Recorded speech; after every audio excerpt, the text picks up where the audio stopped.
The Three Mulgars, The Three Royal Monkeys by Walter de la Mare. Walter de la Mare, who was born in 1873 and who died in the year 1956, who is best remembered for his works for children and for his supernatural horror writings, was a great English poet, short story writer, and novelist.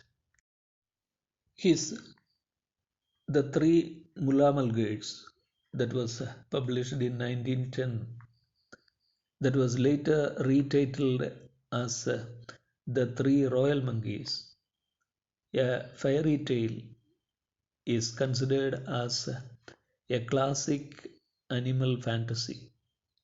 In it, Delamere describes the adventurous journey of the three royal monkeys to the valleys of Tishnar. Though it is a book for children, its humor, excitement, and poetic description captivates all the ages. It makes the readers think about a time when animals and unreal characters were dominant on the earth and the role of nature and its elements then.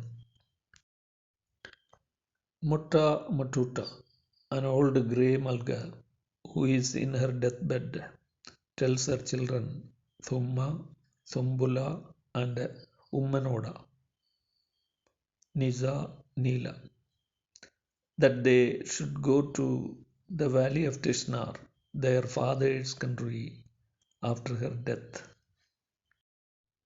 Their father, Selam, the brother of the prince Assasiman, a royal Mulgar, came to the forest of Mansa and lived with her for 13 years and left before 7 years. On his departure, he asked her to send their children to the valley of Tishnar.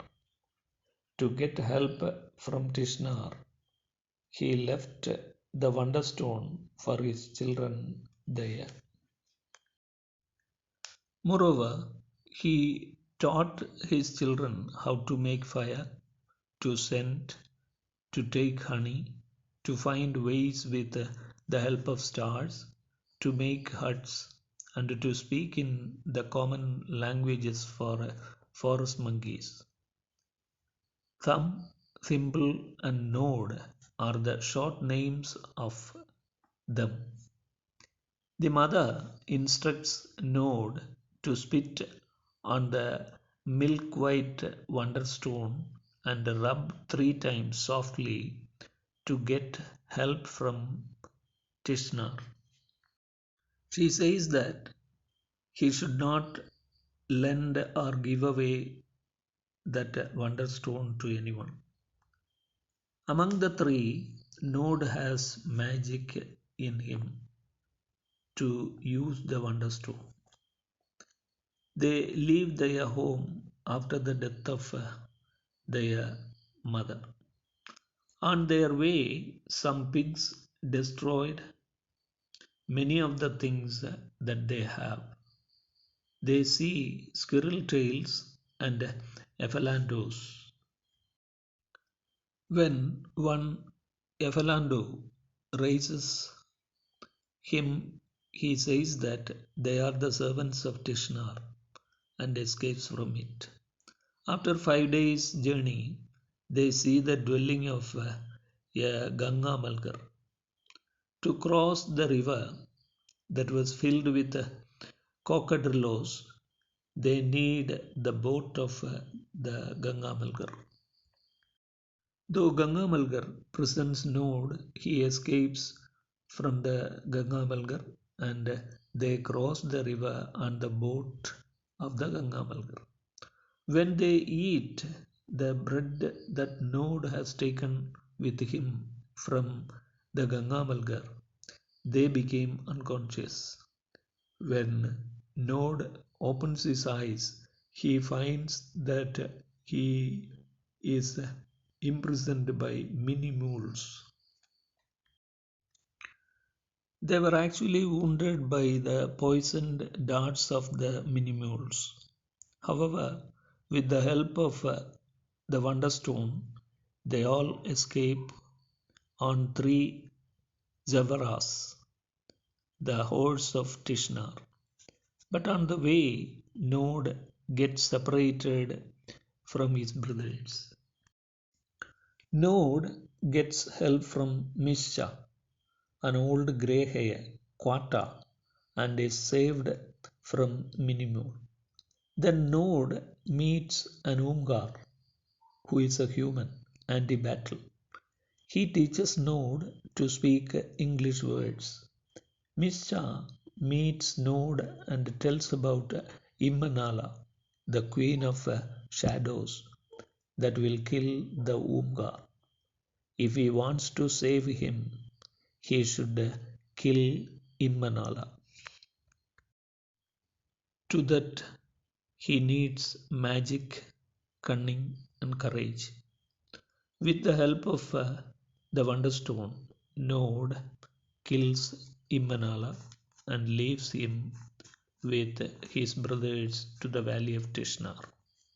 After crossing Kush, Zet, Kippel, Solmi, Makri, and Moot, they see far away the seventh hill, Arakaboa, on the way. They get help from Mulla Muna, who sends Giba and others with them for their help. Though Nod misses the Wonderstone on their being attacked by eagles, he finds it from the mouth of an eagle.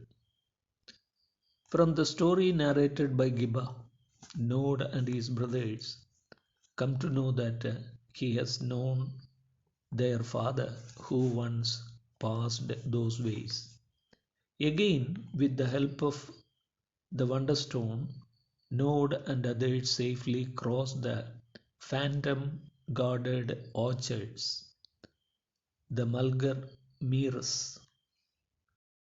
Nod thoughtlessly gives his Wonderstone to one water nymph, but as the nymph cannot use it, she returns to Nod. Then she helps Nod and his brothers to cross the river and reach the palace of Assasiman. Thus, the three royal monkeys reach the place of their father after a long journey, where they have to cross forest and river, forest, swamp and river, the mountains of Arakaboa, and help anti-battle a human. Dilamaya makes the reader see the wonderland that might be here on this earth before a few centuries, before the mechanization, industrialization, and urbanization.